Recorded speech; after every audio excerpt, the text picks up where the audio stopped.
Good morning children. आज हम रामधारी सिंह दिनकर जी के द्वारा लिखित उद्यमी नर कविता पढ़ेंगे।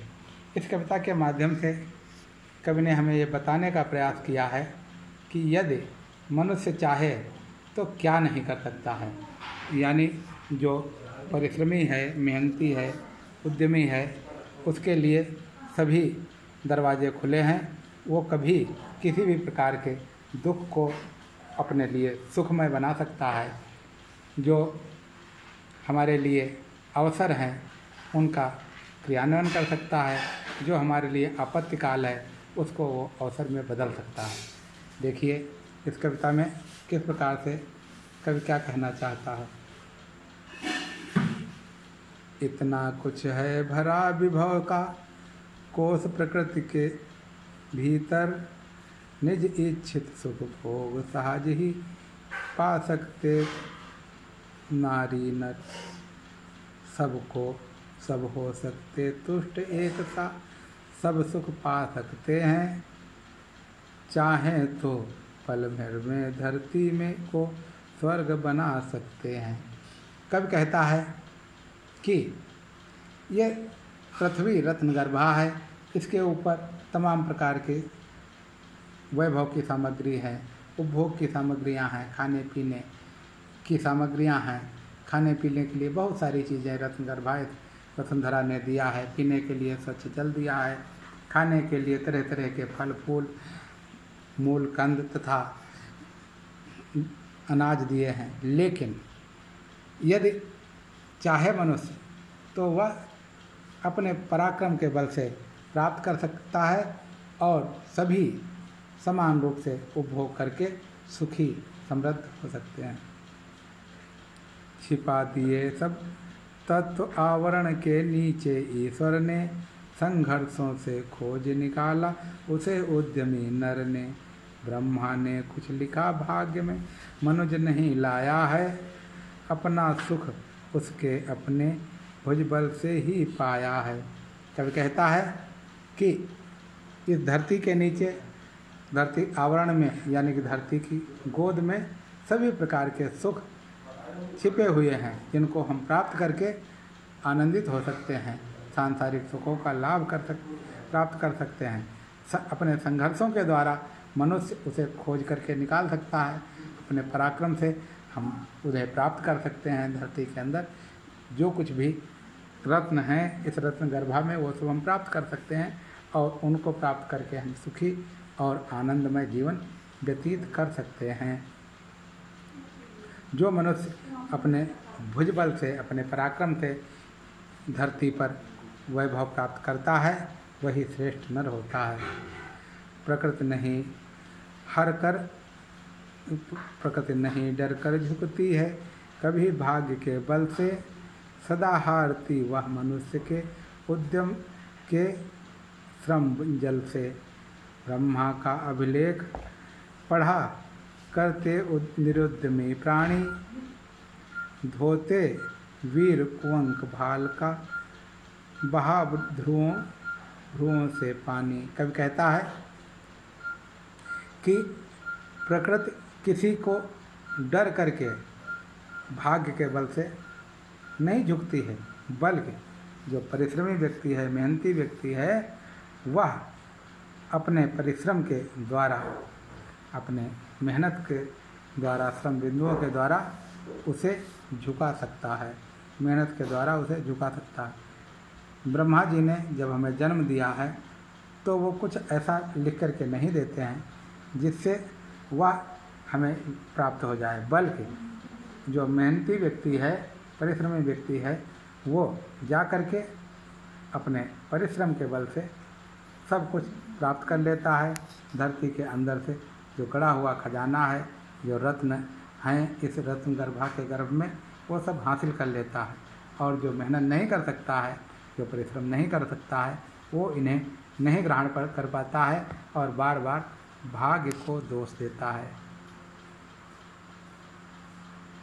भाग्यवाद आवरण पाप का और शस्त्र शोषण का, जिससे रखता दबा एक जन से भाग दूसरे जन का। पूछो किसी भाग्यवादी से, यदि विध अंक प्रबल है, पद पर क्यों देती न स्वयं, वसुधा निज रतन उगल है। कवि कहता है कि यदि भाग्यवादी ऐसे कहते हैं तो उनसे पूछो कि वो इतने अगर भाग्य प्रबल है तो रास्ते में निकलते हैं, बिना बोए से फसल ही के उन्हें अनाज मिल जाए, बिना खोदे के उन्हें रत्न मिल जाए, स्वर्ण मिल जाए, आभूषण मिल जाए तरह तरह के, यानी कि बिना परिश्रम के ही उनको सब कुछ मिल जाए। लेकिन ये संभव नहीं है। भाग्यवादी भले ही ये करें लेकिन उनको भी परिश्रम करना पड़ेगा। जब तक परिश्रम नहीं करेंगे तब तक उनको कुछ नहीं मिलेगा। वसुंधरा हमको सब कुछ देती है लेकिन हमारे परिश्रम के जल से स्नान करने के बाद ही देती है। इसलिए हमें अपने परिश्रम के द्वारा भूमि का सिंचन करना चाहिए और भूमि के अंदर जो गड़ा हुआ रत्न है उन्हें हमें प्राप्त कर लेना चाहिए। उपजाता क्यों विभव प्रकृति को, सींच कर जल से, क्यों न उठा लेता निज संचित कोष भाग्य के बल से। एक मनुष्य संचित करता है अर्थ पाप के बल से, और भोगता उसे दूसरा भाग्यवाद के छल से। तब कहता है कि दोनों प्रकार के मनुष्य हैं।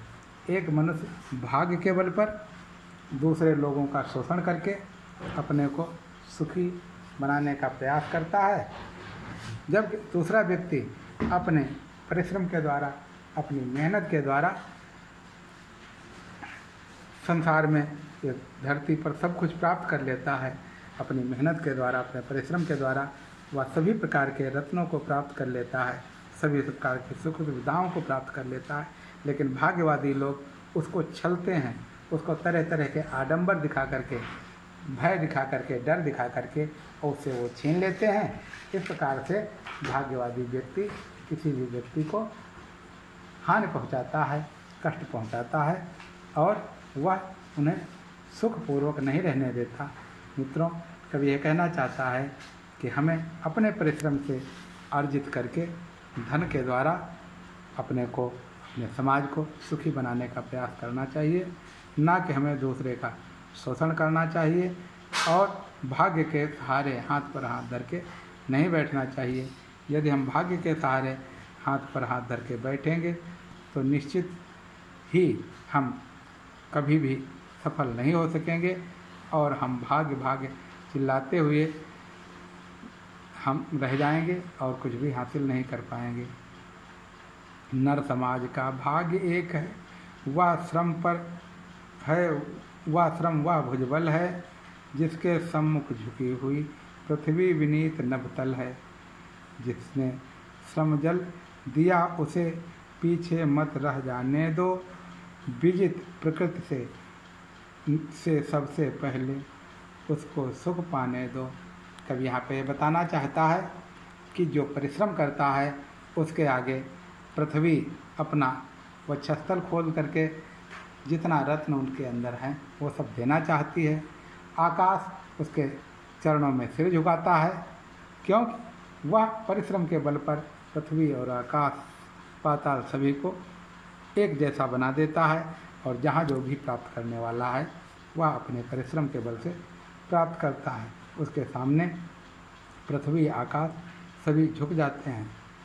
वह एक बात और कहता है, कवि कहता है कि जिसने परिश्रम के द्वारा ये सब अर्जित किया है उसे कभी पीछे मत रहने दो, उसे पीछे मत ढकेलो, उसके द्वारा अर्जित किए धन को शोषण का मार्ग मत बनाओ, बल्कि उसका शोषण न करो, बल्कि उसका सहयोग करो और सबसे पहले भाग उसी को ग्रहण करने दो, उसी को तृप्त होने दो। जब वो तृप्त हो जाए उसके बाद में हमें ग्रहण करना चाहिए और उसे सुख लेना चाहिए।